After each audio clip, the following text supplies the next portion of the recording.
Hello, this is Chris Anderson in Corvallis, Oregon, a long way away.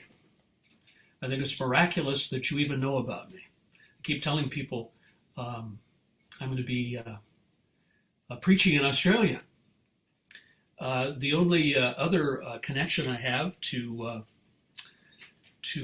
Australia is this guy right here. This is Bumble, my Australian Labradoodle, who is with me all the time. He is my prayer buddy.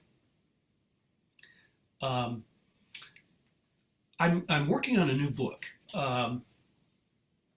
It started in response to the anxiety and the frustration and the anger, the fear, I think, the sense of hopelessness that many of us felt in the aftermath of our latest election here in this country. But I don't think that desolation, what William Barry calls social desolation, is limited to the United States. I think we've all been feeling it, and I was working on a chapter about Dorothy Day, and having the chance to preach to you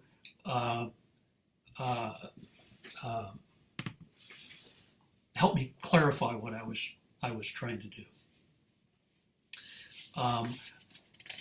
Let me just share this with you with thanks for inviting me, and with this faith in the presence of our Lord Jesus in our lives.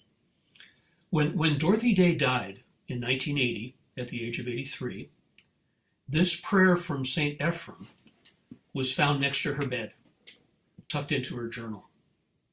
Lord and Master of my life, take from me the spirit of sloth, faint-heartedness, lust of power, and idle talk. Give rather to your servant a spirit of chastity, humility, patience, and love.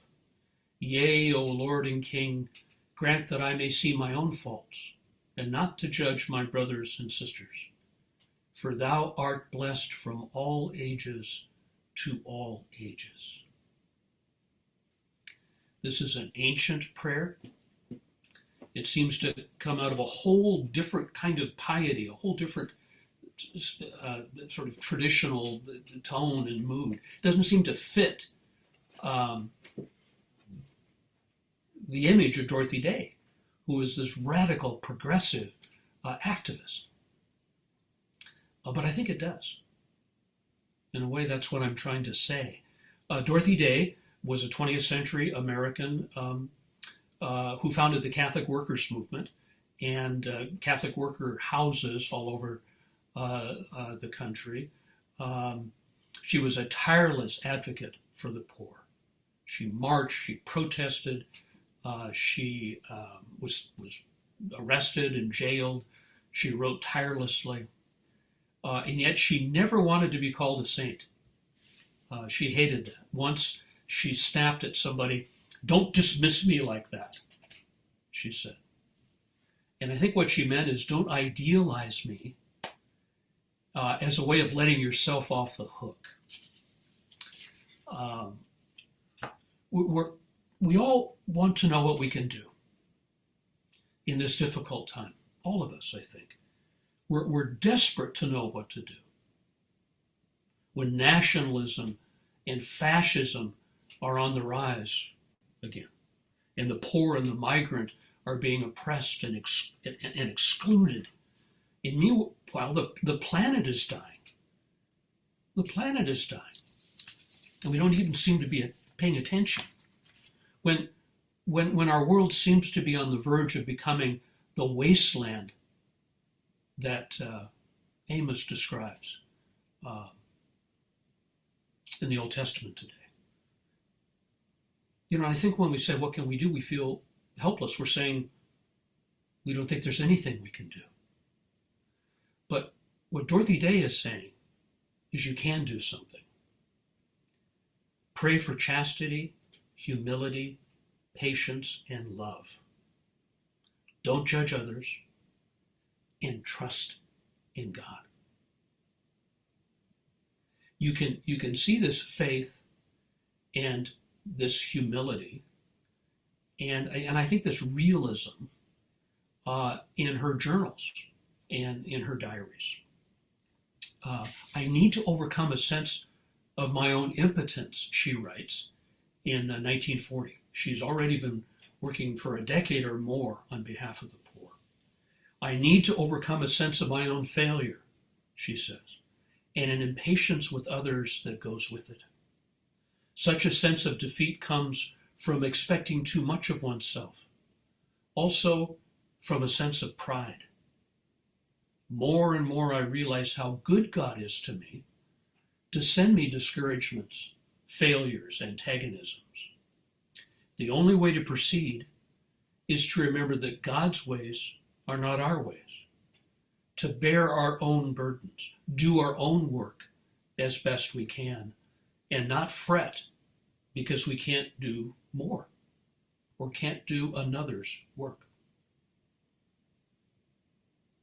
Yeah, there's something we can do. What can we do?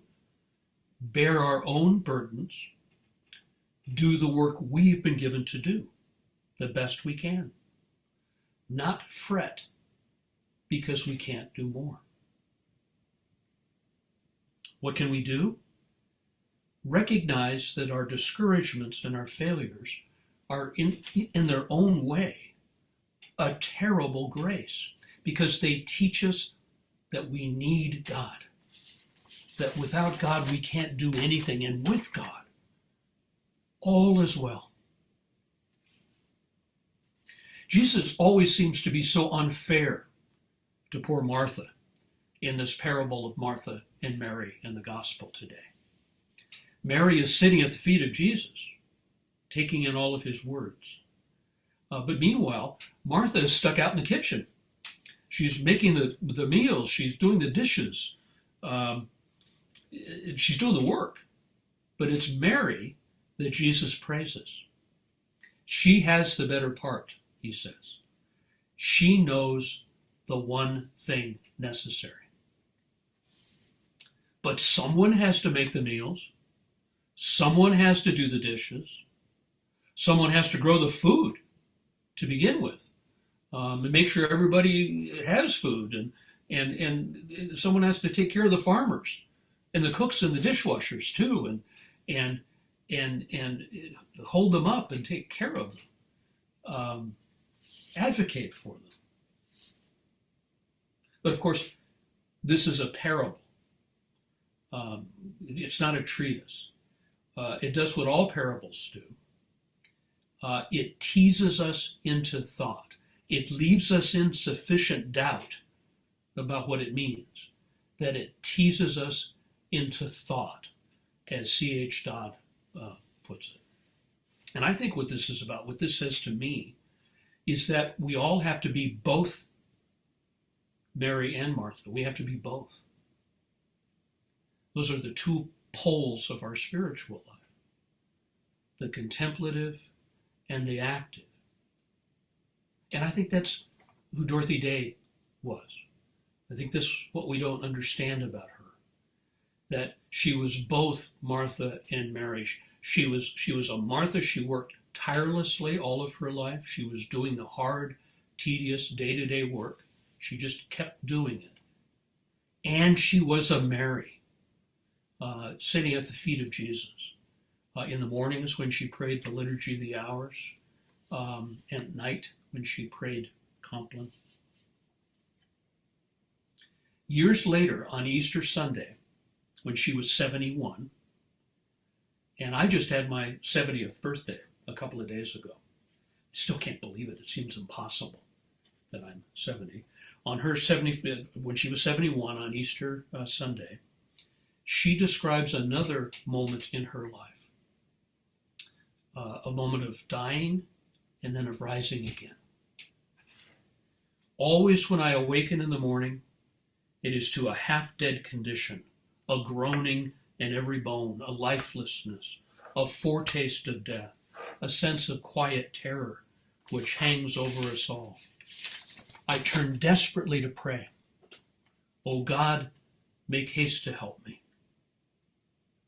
And there are always the magnificent Psalms, the official prayer of the church, and I am saved. We cannot escape from the terror. We are never free of the ache in our bones, especially as we grow older. And yet we have to face that and acknowledge that, because otherwise we won't do what we really have to do, what we most have to do. Turn to God, trust ourselves to God. And then the entry continues. The consciousness of salvation comes to me afresh every day.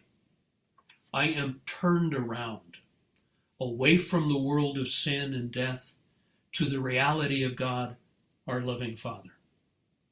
In those moments, all the way to heaven is heaven, as St. Catherine of Siena said.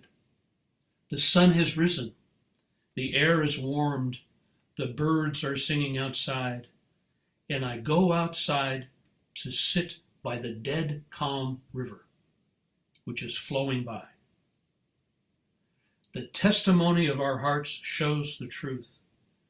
We experience, no matter how briefly, the sense of salvation. The testimony of our hearts, of our experience.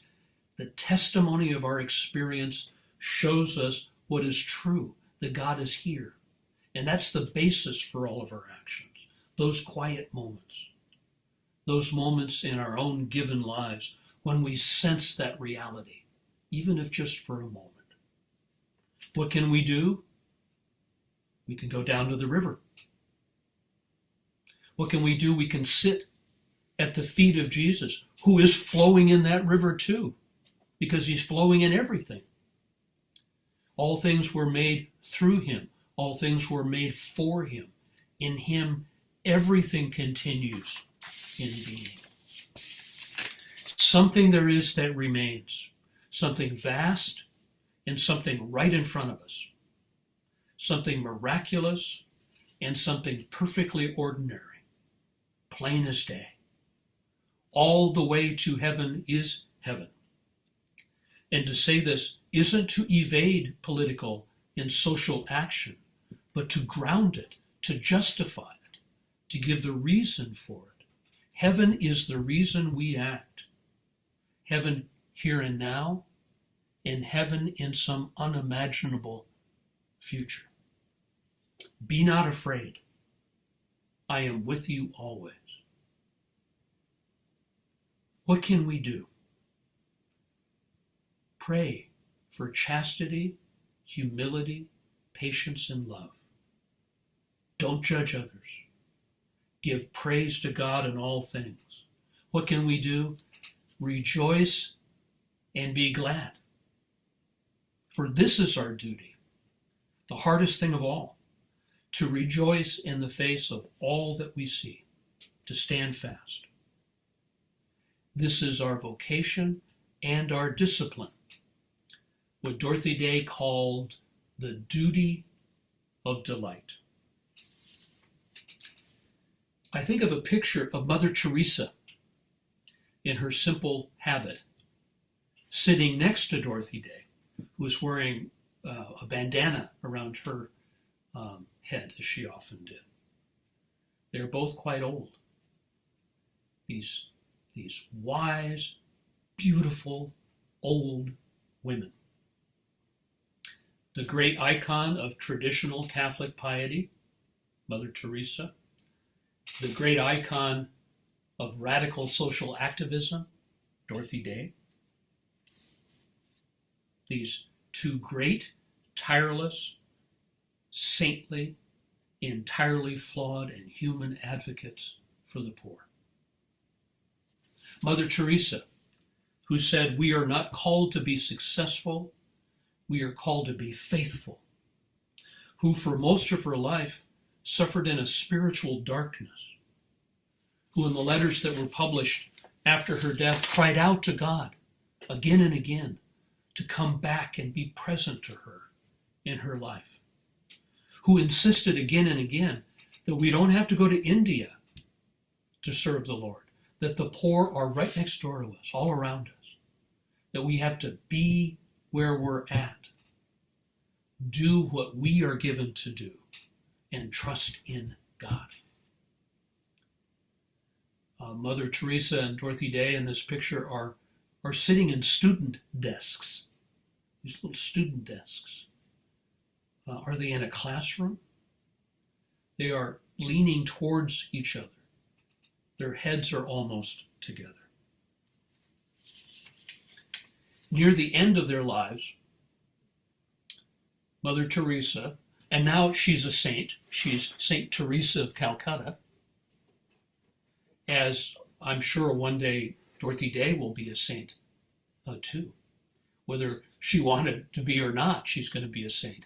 And at the end of their life, Mother Teresa sent Dorothy Day a short, handwritten note, scribbled at the bottom of a prayer that had been typed out and mimeographed. She obviously sent out this prayer to a lot of people.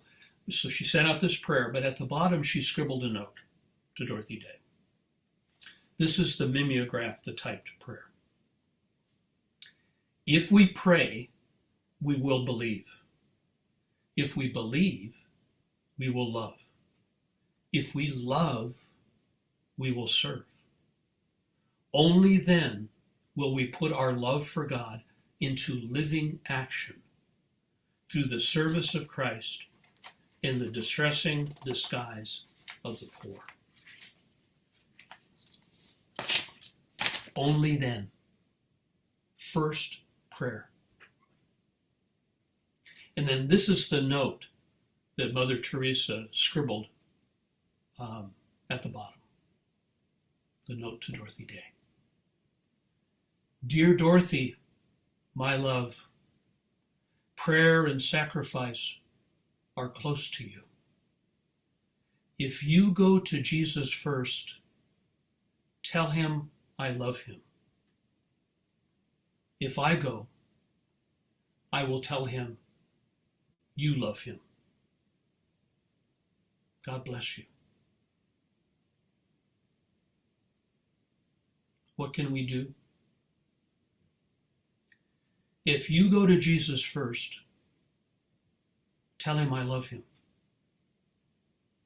If I go first, I will tell him you do.